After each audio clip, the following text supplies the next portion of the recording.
Hey everyone, today I will show you how to open these DC-DC converters on the SL-C9 Betamax Recorder. Those need complete recapping, even the new ones. Actually, the whole PSU always needs a good recap. Okay. First step is, of course, desoldering. You just use a solder pump, suck the solder away and pull on it, it'll come out. And then is the tricky part. But there's a very simple solution in how to open it. You might be able to see it a little bit right here. You simply just look at the corners. They don't have solder in them. That's our advantage. So you just basically take a flathead screwdriver, stick it into here, and pry it up, like I did here. Then you will simply just cut it cleanly off.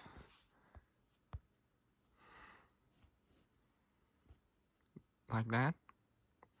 And then you just keep going like that. Pry it up until you're around here. Then you just take pliers, go in here, and let me see if I can use this as a stand.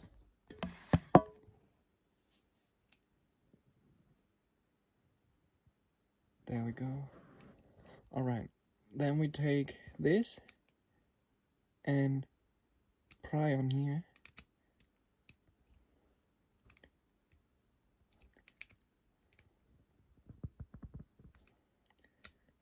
Take some brute force if you want. There are no components located under here.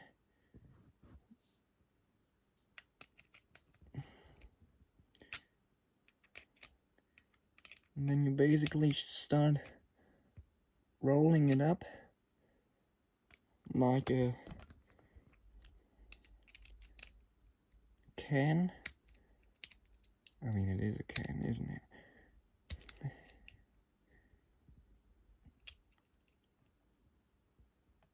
Need some brute force for sure.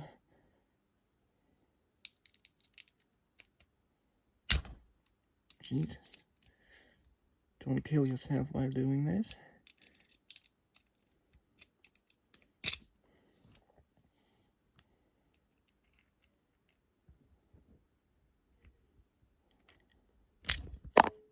Goodbye.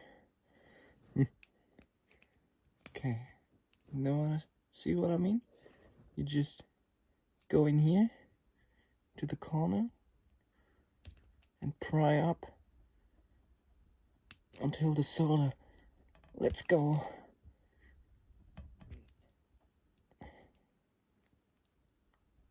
I find it at least way easier than having to heat this stupid thing up and whatever. There we go. We're not gonna reuse that can anyway. I'll just leave it open to air. Okay, now when you're this far, you take your pliers and pull up on here. There we go. Then you fold this over the pins. Not enough. Don't want to bend the pins. So you just keep working your way. Can't damage components here because they're buried inside there. Just be careful though.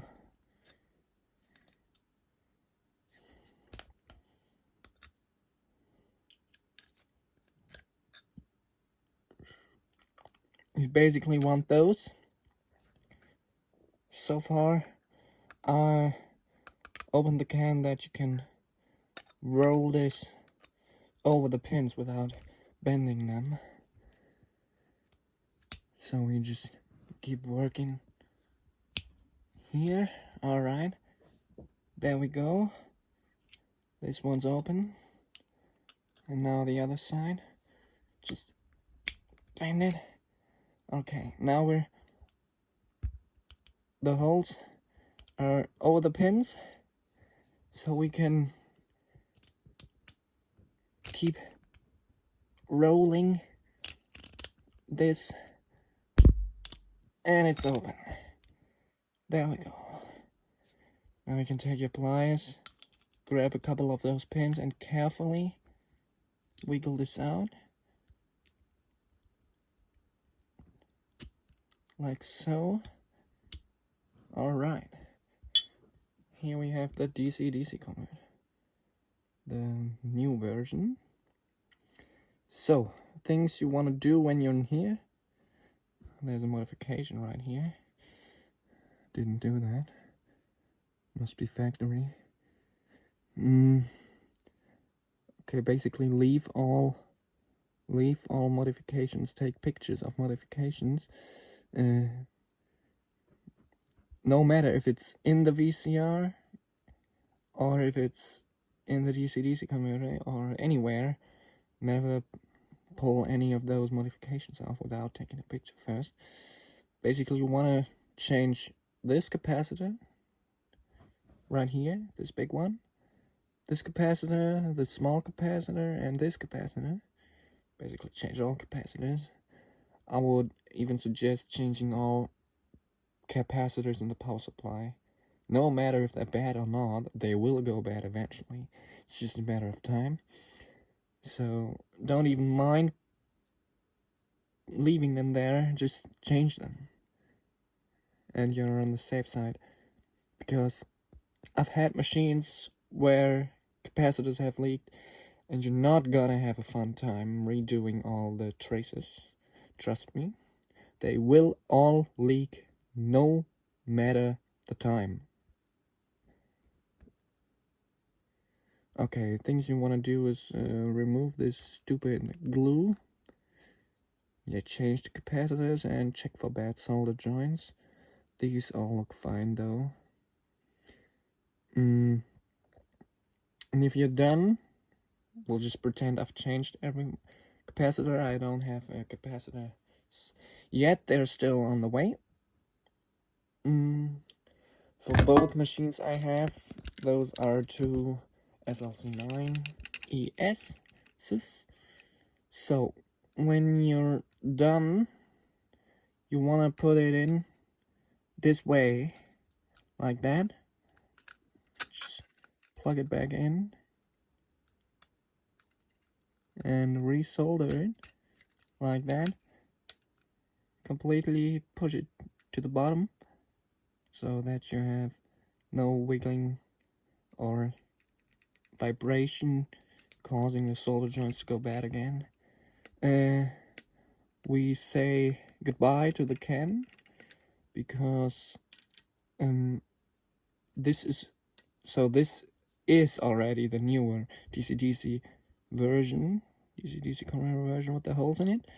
So if you have the old one, like I had on the other C9, you basically do the same thing, but you always check this transistor, if it's shorted, or if it's measuring okay, and check, they're buried under the capacitor here, check the 3 transistors underneath here. Maybe if you want to be very sure, check all resistor values, and then you should be good to go. Simply plug it back in, circuit board facing to the hardy of capacitors right here, like that. Solder it in, and put the PSU back together and test it. Display should light up again. If it doesn't, there are little add-on boards, and you can change this with a completely new module with 2 ICs on it, which will replace this entire thing and do the trick for you. But I always like to get those DC-DC converters working before I spend any money on those DC-DC replacement boards, because they're not cheap. I would strongly suggest changing all those capacitors. They'll all go bad. If your PSU is still not working, check the relay. This could be faulty, kind of common. Otherwise, I would suggest, or I will, replace all capacitors in here. But the ones you should be replacing for sure are those two bipolar 47 microfarad 10 volt capacitors, and those two focus please, those two 4.7 microfarad 350 volt capacitors. And you should change all smoothing capacitors on the secondary side. That is important as well, like those big filters here, 1000 microfarad 16 volts, this one, yeah. And and those 1000 microfarad filters on this board. Generally, I recommend recapping at least the SS11 board. Solder joints on this board are notorious for being bad, so check the solder joints. You need to remove the bottom cover for that, and you will immediately see very, very bad soldering on the SS11 board. This is the board on the left side when you look on. Must be the left, yes. The side on the cassette, the board on the cassette mechanism is the SS11 board. Then you should check. Let me show this to you. So, this board here, come on, focus. This board, notorious for bad solder joints. Check this NiCad cell if it has leaked. You should remove that. If it hasn't leaked yet, you're lucky, but I would strongly recommend leaving this out of here, because it might start leaking. It's a 40-year-old NiCad cell, so if the recorder's been sitting long, this and the other ones right there under this towel, if they haven't been plugged in for a long while, which they weren't, so they haven't been plugged in for a very, very long time,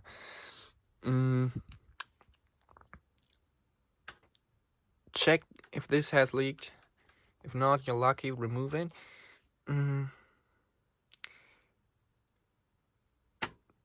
Remove those cans. This can, at least. Maybe this can.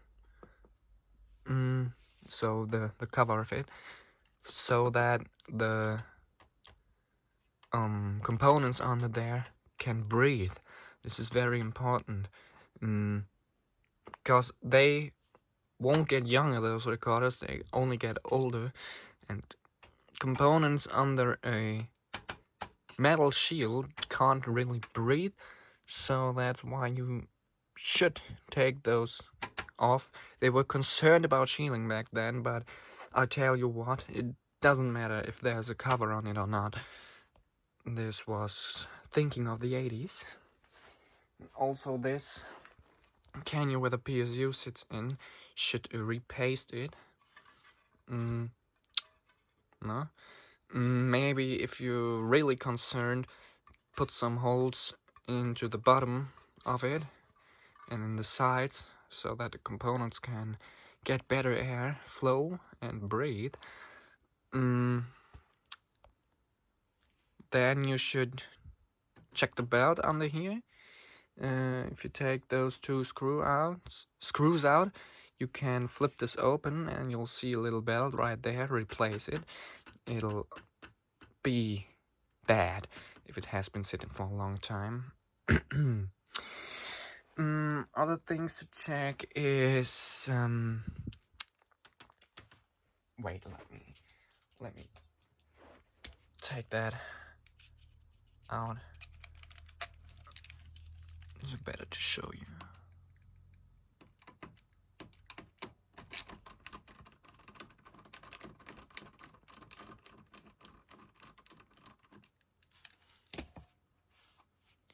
Alright, so you should replace this belt, and if you haven't plugged it in already, you can also manually load a cassette in here. But keep in mind, if you unload it, it will get creased up the tape, so take a tape you don't really care about. You can put it in here, keep it a bit pressed, and then turn this key here manually, and then you will start seeing the cassette drop. I just have to see which way to go.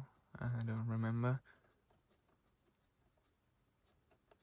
Yeah, turn it down like that to load the cassette, and the opposite way to unload it. So you can manually load it, and we'll just pretend that it's in there now because take very long.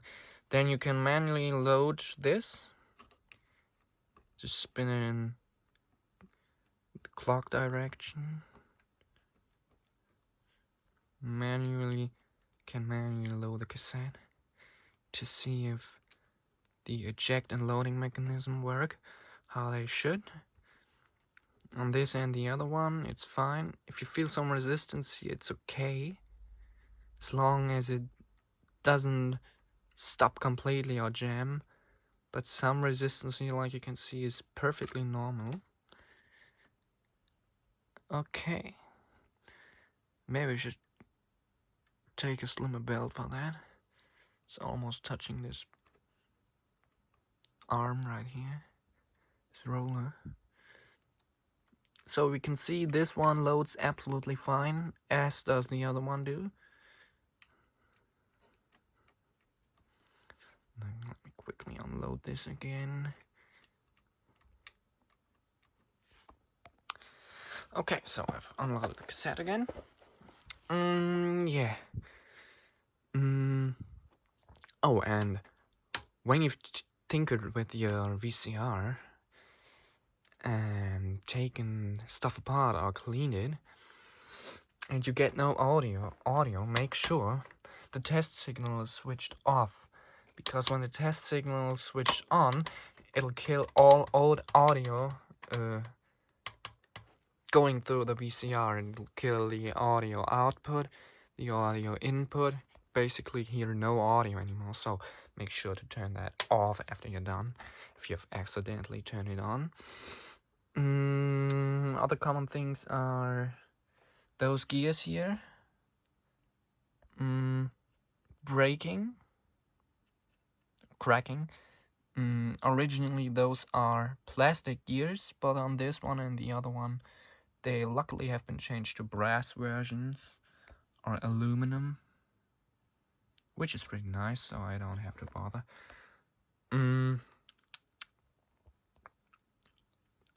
Also, this worm gear here can crack, and then the motor will just spin and spin when you put a cassette inside, and you'll hear nothing happening. It's probably this worm gear here which has cracked. You can take some Gorilla Glue or whatever you prefer to glue that back together.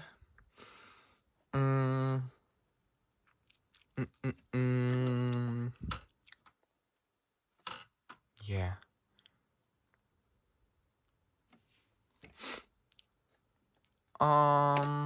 Yeah, that's pretty much it. So, hope you enjoyed the video. If you have any questions, don't hesitate to ask me in the comments. And I'll see you next time. Goodbye.